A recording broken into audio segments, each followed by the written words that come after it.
জয় জয় রাম কৃষ্ণ ভুবন મંગલ। દર્શક મિત્રો નમસ્કાર, જય ઠાકુર। ફરી પાછા રામકૃષ્ણ કથામૃતની અમૃતવાણીનો પ્રવાહ આગળ વધારીએ છીએ।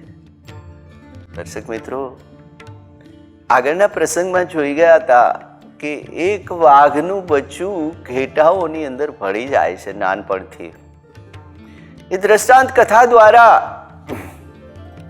રામકૃષ્ણ દેવ કહે છે કે દરેકને જ્યારે પોતાના નિજ સ્વરૂપની સાચી ઓળખ અને સમજણ મળે છે, આ જીવ જગતના પ્રવાહની અંદર ક્યાં ક્યાં અથડાતો કૂટાતો કેવા કેવા સમૂહોની અંદર ભળી અને એને સાચું માની લે છે। એક વાઘનું બચ્ચું ઘેટાઓના સમૂહમાં રહે છે, એટલે ઘેટાનો સંસ્કાર એમાં એ આવી જાય છે। સ્વાભાવિક છે કે તમે જે સમૂહની અંદર રહ્યો દિન રાત, એ સમૂહનો સ્વભાવ તમારો સ્વભાવ બની જાય છે। જીવનું પણ આવું જ છે। અહર્નિશ તમે ભૌતિકતાના વિચારો કરો, તમે રાજસિક લોકોની વચ્ચે રહ્યો, તમે તામસિકની વચ્ચે રહ્યો, એટલે તમારા એક સૂક્ષ્મ સંસ્કારો ઉપર આની અસર થશે। બીજાના સ્વભાવનું એક પ્રતિબિંબ તમારા સ્વભાવ ઉપર પડશે। એટલે તો આપણી લોકબોલીમાં કીધું કે સંગ એવો રંગ। જે જેની સાથે હોય, ઘેટાના એ સમૂહની અંદર જો વાઘનું બચ્ચું રહી અને પોતાનું નિજ સ્વરૂપ ભૂલી જાય, એ રીતે હું આયમ, હું કોણ છું, મારું અહીંયા આવવાનું પ્રયોજન શું છે, અને આ ઘેટાઓના બચ્ચાની જેમ જ નીચું ઊંધું ઘાલી, આપણે એક શબ્દ છે, બહુ સરસ શબ્દ છે, ઊંધું ઘાલીને હાયલું જવાની આ મનોવૃત્તિ। આજુબાજુની કોઈ જાગૃતતા નહીં જીવનમાં। આ ઘેટાનું બચ્ચું આપણા માટે તો ગુરુ બની જાય છે કે એને કપાતા હોય તો ખબર ન પડે, એની ઊન કોક કાતરી લે। સારા ભરવાડને આપણે જોજો ઊન કાતરતી વખતે તો એ કાતર ફરતી હોય તો ઘેટાનું બચ્ચું તો ચરતું હોય છે। સુખ ઉપભોગ મૃત્યુ દરવાજા ખખડાવતું હોય, દબાતા પગે મોત આવી જાય અને ત્યાં સુધી ઘેટું ચરતું રહીએ। કતીબ સાહેબ કીધું ને કે માટલાનો ગોળ મીઠો લાગે લાગે લાગે રાહુલ માલા। તો આ સુખ ઉપભોગની મનોવૃત્તિઓની અંદર લેપાયેલો જીવ પોતાના નિજ સ્વરૂપને ભૂલી જાય છે। સરળ વાત, એક સાદી વાત। ઠાકુર રામકૃષ્ણ દેવ કે સળંગ ઉપદેશ નથી આપ્યો કથામૃતની અંદર, એ તો એક વાત ઉપરથી બીજી વાત ઉપર ઉડતા જાય છે। કોઈ આવી ચડે છે તો એના સંદર્ભો આવી જાય છે। આ પ્રસંગ સાથે આપણે આગળ વધીએ છીએ અને બીજી વાત કરી હતી રામકૃષ્ણ દેવે કે એક ચોર જે પકડાઈ જાય છે અને મોત ભાળી જાય છે, એટલે સાધુનો સ્વાંગ સજીને બેસી જાય છે। લોકો એને સાચો સાધુ માની લે છે। ફૂલ ફળ નૈવેદ્ય પૈસા બાપજી, લોકો આ તો બધું શું છે કે એક અંત નથી। આ લોકો પોતાના નિજી સ્વાર્થો અને પ્રશ્નો લઈ અને સંતો પાસે પહોંચે છે। તો આ બે પ્રસંગો દ્વારા આપણને રામકૃષ્ણ દેવ આગળ લઈ જાય છે। સમય છે 1883 જૂન મહિનાનો, ગ્રીષ્મ ઋતુ છે, ધરતી તપી રહી છે, આકાશ તપી રહ્યું છે કલકત્તાની અંદર। 1883 એક કાળખંડ પહેલાની ઘટના જે શબ્દ દેહ રૂપે રામકૃષ્ણ કથામૃતની અંદર આલેખવામાં આવી છે। મજાની વાત તો એ છે કે આ કથામૃતની અંદર મહેન્દ્રનાથ ગુપ્ત ઉપસ્થિત જ હોય છે દરેક વખતે, અને એ જે ઘટના બને છે તો ઘણીવાર સ્વગત પોતાના આત્મા સાથે પણ સંવાદના અમુક અવતરણો આમાં મૂકેલા છે રામકૃષ્ણ કથામૃતની અંદર. રામકૃષ્ણ દેવ પોતાના ચીર પરિચિત ઓરડાની પરસાળમાં બેઠા છે. રાખાલમાસય છે, સમાધ થાય છે. પૂછે છે કે જ્યારે આપણે ધ્યાન ધરીએ, જો સાધકને મૂંઝવતા પ્રશ્નો છે ને એની અહીંયા ક્ષણાવટો થાય છે. દક્ષિણેશ્વરમાં ઘણા બધા પ્રશ્નો લઈને લોકો આવે છે ત્યાં. ત્યારે કહે છે કે આપણે ઈશ્વરનું ધ્યાન શરીરના કયા અંગ સાથે જોડવું?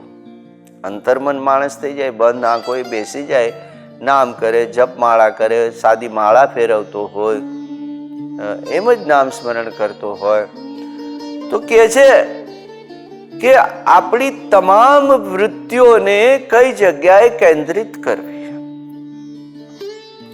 રામકૃષ્ણ દેવ કહે છે કે જે હૃદય છે, હાર્ટ, ત્યાં તમારે ઈશ્વરનું ધ્યાન ધરવાનું છે.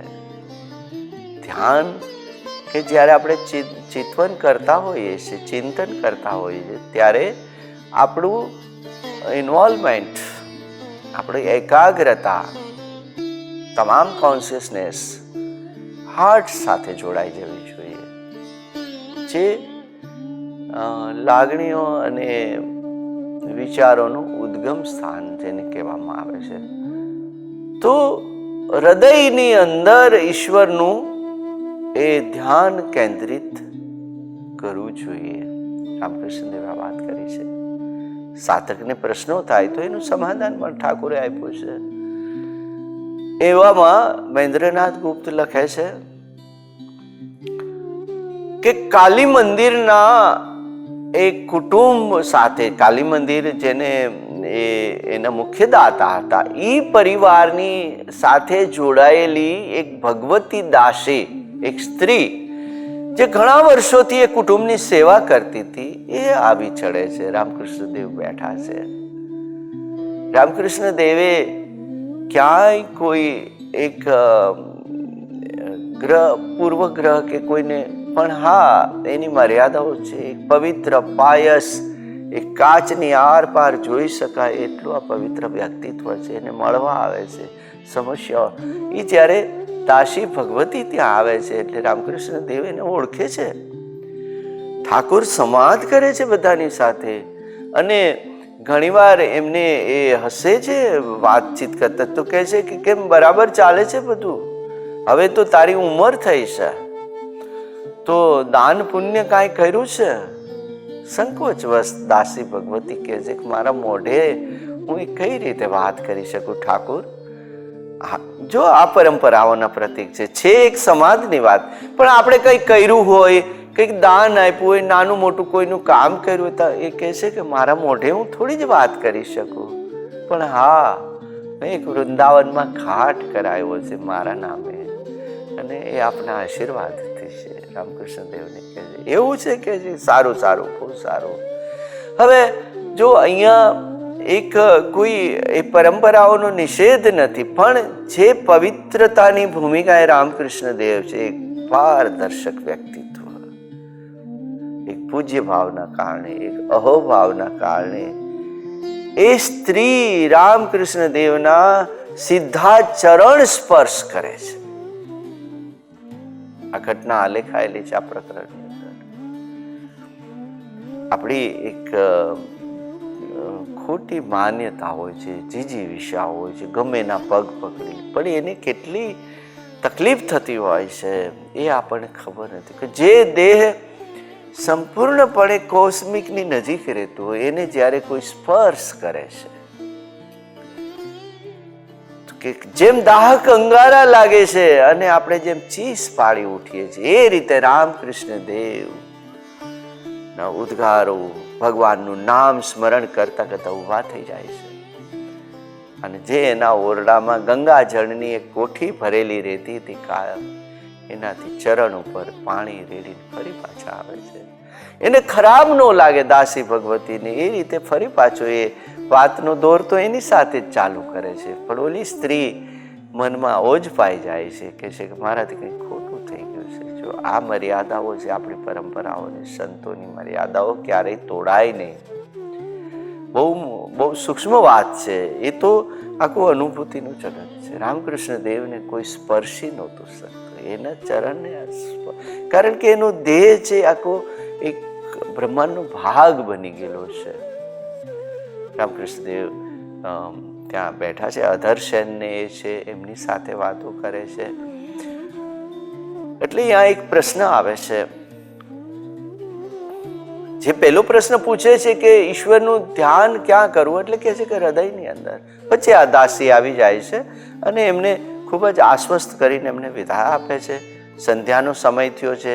મહેન્દ્રનાથ ગુપ્તે ખૂબ સરસ રીતે વાત કરી છે કે એ કામવાળી સ્ત્રી જે હંમેશા ધૂપ રામકૃષ્ણ દેવના ઓરડાની અંદર ફેરવતી હતી, એ સ્ત્રી આવી ગઈ છે. સંધ્યાનો સમય થઈ ગયો છે અને એ સમયે ઓસરીની પરસાળમાં બેઠા બેઠા સંવાદ ચાલી રહ્યા છે.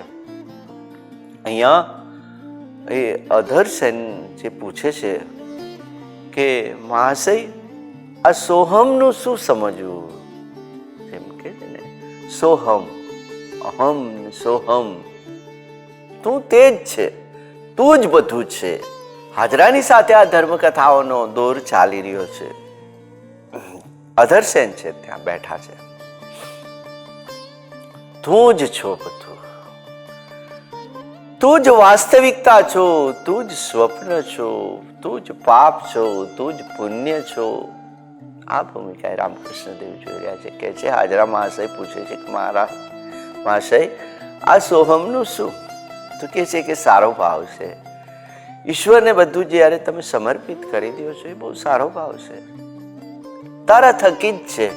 આ જ્યારે સમજણ આવે ને તો એને સુખ દુઃખની હેડકી આવે નહીં. પછી કથામૃતની અંદર સરસ એક ધર્મકથા કરે છે અહીંયા રામકૃષ્ણ દેવ. કહે છે કે એક ગામડાની અંદર એક ખેડૂત હતો. એક ગ્રહસ્થ ખેડૂતનું અહીંયા દ્રષ્ટાંત આપે છે રામકૃષ્ણ દેવ. એને એક જુવાન દીકરો હતો. હવે કાળક્રમે કોઈ ઘટનાના કારણે એ પુત્રનું મૃત્યુ થાય છે. એવી વાત આ ધર્મકથાની અંદર લે છે. જ્યારે એના પરિવારની અંદર આખો આઘાત આવે છે. ખેડૂતને તો એ તો ખેતરે છે અને ત્યાં જઈ અને એના એ પત્ની સમાચાર આપે છે કે આવો એક આપણે ત્યાં અનર્થ થઈ ગયો છે. બહુ સહજતાથી આ ખેડૂતે આ વાતનું અનુસંધાન લીધું છે એની સાથે. જો કેટલી સુંદર વાત કરી રામકૃષ્ણ દેવે હાજરા મહાશયને. જ્યારે એને પૂછવામાં આવ્યું છે કે સોહમ, તું જ છો કરનાર, તું જ મિલન કરાવનાર છો, તું જ વિયોગ કરાવનાર છો. રામકૃષ્ણ દેવે કીધું કે ખેડૂતે સ્ત્રીને કીધું કે સ્ત્રીએ કીધું કે દીકરો મરી ગયો. એટલે કે ઊભી રે કે સાંભળ, કે કાલે મને સ્વપ્ન આવ્યું હતું કે, અને આ સ્વપ્નની અંદર જે ઘટના બની છે, હું એક મોટા દેશનો રાજા બન્યો હતો. આ સ્વપ્નની અંદર નોકર ચાકરો કામ કરતા હતા, અત્યંત વૈભવની વચ્ચે હતો. અને સાંભળ, મારે 7 દીકરા હતા. એ રાજાને 7 દીકરા હતા. રૂપના અંબાર જેવા આ 7 દીકરાઓ. નોકર ચાકર, ધન, વૈભવ, ઐશ્વર્ય, આની અંદર મારા સુખના દિવસો જતા હતા. એમાં એ કાળ પુરુષના કોઈ વિચારના કારણે, વિધાતાની એ નિયતિના કારણે મારા એ 7 પુત્રો ને દુશ્મનોએ રહેસી નાખ્યા. આ એક દ્રષ્ટાંત દ્વારા રામકૃષ્ણ દેવ આ વાત કરે છે. અને જ્યારે હું જાગ્યો છું ત્યારે સાંભળ, તું એમ કે છે કે આ એક દીકરો ગુજરી ગયો. મને એ તો સમજાવ કે આ સપનાની અંદર જે 7 પુત્રો મેં ગુમાવ્યા એને રોવ, કે તું અટાણે આવીને કે છે આ દીકરો ગુજરી ગયો, એ એકને રોવ. જે સાધક સ્વપ્ન અને વાસ્તવિકતાને બેયની વચ્ચે રહીને પણ એક ભૂમિકા રહે છે. જેસલ કરી લે વિચાર, સપના જેવો છે સંસાર. સંસાર સ્વપ્નવત છે. એક સ્વપ્ન આપણે બંધ આંખોએ જોઈએ છે અને બીજું સ્વપ્ન વાસ્તવિક જીવાતા જીવનની નરી આંખે જોઈ રહ્યા છે. આપણે એને સાચું માની લઈએ છીએ એટલે અવલંબનો આવે છે, એટલે દુઃખ થાય છે.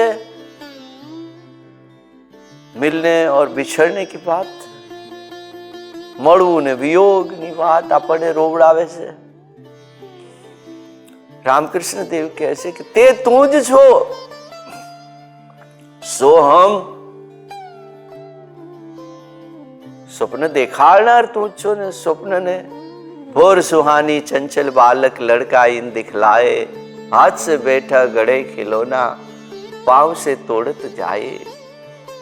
वो तो है एक नादा बच्चा, तू तो नहीं नारा. आप बनाए आप बिगाड़े, ये नहीं तेरी शान. अद्भुत गीत કેએલ સાયગલનું હતું કે એક સવારે આપણે સ્વપ્ન જોઈએ છે. કેવું સ્વપ્ન જોઈએ છે કે ચંચલ બાળક લડકા ઇન દિખલાએ, જેમ રેતીના કુબા બાળક બનાવે એક રેતીના પટ ઉપર. નાના હતા ત્યાં ખબર છે ને, આપણે વચ્ચે પગ રાખી ઉપર રેતી દાબી દઈએ અને એને કુબો કર્યો કહેવાય. આ કુબાને આપણે ઘર માની લઈએ છીએ. મજા આવે ત્યાં સુધી બાળકો રમે કુબો કુબો. આમ તો આમાં કુબા કુબા જેવું જ છે બધે જ. આ રમત જ્યાં સુધી ઠીક લાગે ત્યાં સુધી કુબો કુબો રમીએ અને એ જ છોકરા જયારે ભાગે ને ખીજાઈ જાય ત્યારે એ કુબા પગથી, વો તો હે એક મૂર્ખ બાલક, તું તો નહીં નાદાન. અમે તો મૂર્ખ છીએ પણ તું ઉઠીને આ સપનાઓ તોડવાની વાત છે. ઈશ્વર સાજી સમજણ આપે ત્યારે નિજ સ્વરૂપનું ભાન થાય છે. સ્વપ્નની તંદ્રા તૂટી જાય છે અને ત્યારે એને જીવાતા જીવનની સાથે એને જ્યારે આપણે સરખાવીએ, કમ્પેરિઝન કે સાચું શું છે, જોયું એ તંદ્રામાં કે વાસ્તવિક જોયું એ, માણસને નિજ સ્વરૂપની ઓળખ થઈ જાય એટલે સુખ દુઃખથી ઉપર ઉઠી જાય. બધાનો સ્વીકાર. દુઃખે તે આપ્યું, સુખે તે આપ્યું. તે ક્યારેક કોકનો વિયોગ કરાયો તો ક્યારેક તું મિલન કરાવ્યું. જાહી બીતી રાખે રામ તાહી બીતી રહીએ. મીરાએ જુદી વાત કરી કે કરના ફકીર ફિર ક્યાં દિલગીરી, સદા મગન મેં રહેના જી. સાધકની આ ભૂમિકા છે. રામકૃષ્ણ દેવ સુંદર વર્ણન કરે છે કે બંને નો સહજ ભાવે સ્વીકાર એ સાધના પથની ફળશ્રુતિ છે. તમને જો લો વિલંબ નો થાય કોઈ ઘટનાથી, એટલે જ ગીતાકારે પણ આ જ વાત કરી છે. આપણા શાસ્ત્રોમાં ઘણી જગ્યાનો ઉલ્લેખ છે કે કઈ ભૂમિકા હોય છે સ્થિતિ સ્થાપકતાની. ગરમ ને ઊનું, સુખ અને દુઃખ, મિલન ને વિજોગ, આ બધાની અંદર તમારે તો સ્થિતિ સ્થાપક, સ્ટેબલ, વિચલિત નથી થવાનું. અને તમે જો એ લાગણીના પ્રવાહની અંદર ભળી ગયા બધાની હારે એટલે દુઃખ આવવાનું છે.